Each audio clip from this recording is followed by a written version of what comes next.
سوال، نجس چیز مثلاً گوبر جل کر راکھ ہو جائے تو وہ راکھ پاک ہے یا نہیں؟ یہ آپ کا کیا ہوا؟ سوال ہوا۔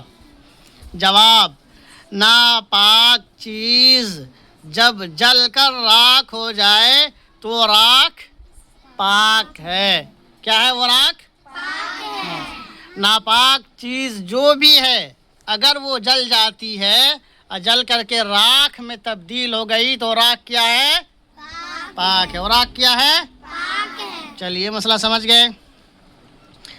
گھی میں چوہا مر کر گر گیا تو اس کا کیا حکم ہے؟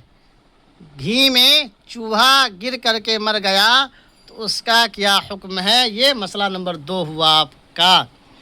جواب سنیے، گھی اگر جمع ہوا ہو تو چوہا اور اس کے آس پاس کا گھی نکال ڈالو، باقی گھی پاک ہے، اور اگر پگھلا ہوا ہو تو تمام گھی ناپاک ہے۔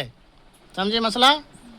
اگر گھی جمع ہوا ہے تو چوہا اور اس کے آس پاس کا گھی نکال دیجئے اور وہ گھی پاک ہو گیا، اس کو کھا سکتے ہیں۔